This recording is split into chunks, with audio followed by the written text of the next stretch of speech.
Right, this is probably gonna open a massive can of worms. So, f2.8 versus f4. Why should you buy the f2.8 over the f4? Or, to be fair, why should you buy the f4 over the f2.8? So for this test, for this whole video, I'm only using one lens. That lens is a Sony 24-70 f2.8 G Master. To be exact, this one right here, because this is the only one I have. It's the version 1, not the fancy version 2 like some people are making for their orders right now. So to answer the first question that everyone's gonna have, how can you compare two different zooms, which is f2.8 and f4, when you're only using one zoom, which is f2.8? The reason I can do that and the reason I am gonna do that is because there's so many different types of zooms you can get from different manufacturers. From Sony alone, you have the 16-35, the 24-70, the 70-200. All of them come as f2.8 and f4, but two of them also come with the Generation 2, what's just come out. But then you've also got Sigma, you've got Tamron, you've also got Canon, Nikon. You could be here forever,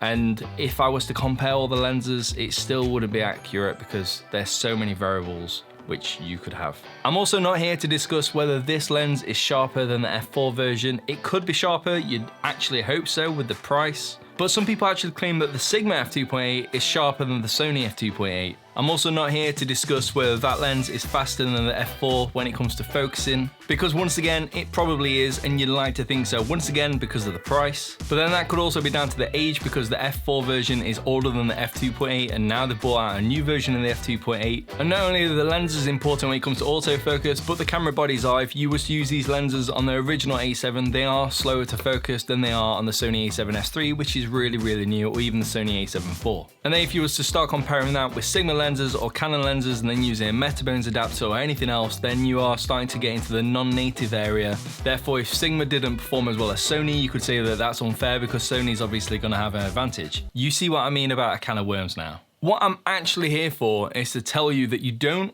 always have to have the lens with the widest aperture to be able to do your photo or video.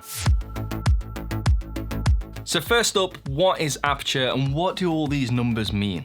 So for anyone who's new to photography or just wants to go over what aperture is the name that we've given to the camera lenses at the very end. And depending on how wide the opening is or how narrow the opening is, then we give it a different f-stop. The wider the aperture, then the smaller the number, such as f1.2, f1.4, f1.8. And then if you go to a really small pinhole, then you get to something like f22. Fun fact, did you know that the F number is how much of the iris is on show and not actually how wide the opening is? So at f1.4, f1.2, you only see a little bit of the iris and that's why it's a small number. At f22, you see a lot more of the iris, therefore it's a larger number.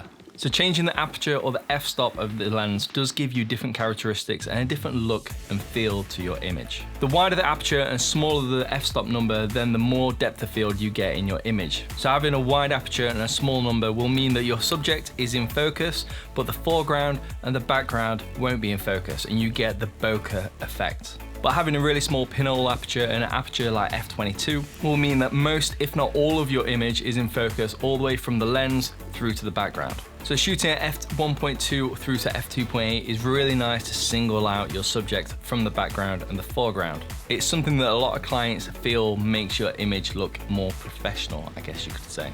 But there's a lot more characteristics that the iris of a lens gives you other than depth of field. When I'm talking about characteristics, one of the things I mean is the bokeh, or more specifically, the look of the bokeh. High-priced lenses normally have more aperture blades, therefore the iris is more rounded than a lens with less aperture blades. Having more aperture blades and making sure that the iris is a lot more rounder gives the bokeh a lot more smoother look. Again, to make this a fair test, we will have to include every lens and compare them. And if I'm honest, it's probably been done somewhere else on YouTube or somewhere in the corners of the internet. But if you want to see a particular lens comparison, then let me know down in the comments section below. Subscribe and I will do my very best to make that happen. But Danny, I want ultimate bokeh. I want it to look cinematic. Bokeh means sick and clients love it. No, that's where I don't 100% agree with that statement. Admittedly, the bokeh and the blurriness in the background and the foreground is really useful and really nice, but only in certain circumstances. But something what people don't realize is you can still get bokeh with an f4 lens. You can still get it on my 100 to 400 at f5.6. All you need to do is move your subject further away from the background that it's on. But this is the thing which differentiates good photographers from pro photographers. For instance, I have a few prime lenses at the moment. I've got the 35, the 55, and the 85, all at f1.8. At this moment in time, I use them three primarily for all of my weddings, and I really enjoy using them. But because they're all f1.8, does that mean that I shoot at f1.8 throughout the whole day if I can? Hell no. Should I? Definitely not. If I want my photos to not totally be in focus, yeah, sure, absolutely, go right ahead. But that would make me just a good photographer, if you can really call that a good photographer, and not a pro, which I want to be. There's certain parts of the wedding day that I do shoot at f1.8, but mostly I could be shooting f2.8, f4, f5.6. And the reason I do that is because some of my subjects are positioned in a particular way that some are further away from the lens than the others. And because of that, it will make more sense to close the aperture down and make sure that all of them are completely in focus rather than just one of the subjects. So when it comes to zoom lenses, which I used to shoot all of my weddings on, f2.8 is great to have. But in outdoor situations, and remember this moment, f4 is completely fine. Now, on the other side of the argument, you also have the sharpness situation. If you didn't already know, most lenses, not all, but most lenses are optically sharper when they've been stopped down a little bit. So for instance, if it's an f2.8 lens, then f4 is normally sharper than f2.8. If it's an f4 lens, then normally f5.6 is sharper than f4. And I may be wrong, but even on the 24-70, the most optically sharpest aperture is actually f8 and not f4 or f2.8. Now, how much of this sharpness you can actually see with your eye, I don't know, but it's what I've read. Take from that whatever you want. So if you are using an f4 lens, then technically you would have to shoot at f5.6 or maybe even narrower to get it optically sharp. To get the same amount of stops of sharpness or the same percentage of sharpness or whatever you want to measure it in, than you would on the f2.8. Now, from just doing simple math, then having an f2.8 lens is better than having f4 because then it means that you can shoot wider, technically be in that optically sharp section, which is going to be 1 or 2 stops wider than the f4 lens. Now, remember this moment, but in outdoor situations, f4 is completely fine. And this is literally the sole reason why I went for f2.8 over f4. When I first got into photography, I wanted to be a wedding photographer. And here in the UK, most weddings are indoors, except that one day a year when the sun is out, the sky is blue, you hit double digits, and everyone who isn't at a wedding puts shorts on and has a barbecue.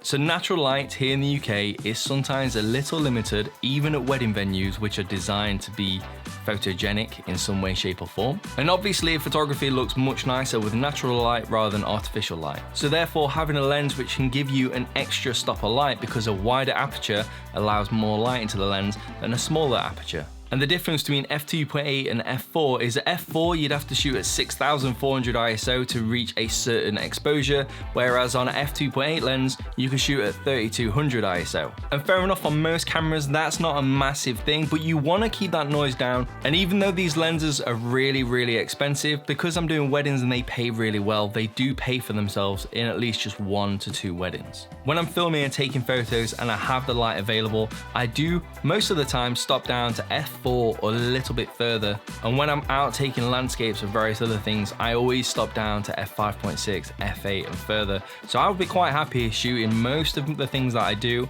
on an f4 lens. And if I'm honest, in the situation of needing more light, you can buy a f1.8 zoom lens or f1.4 for a lot cheaper than you can an f2.8 zoom.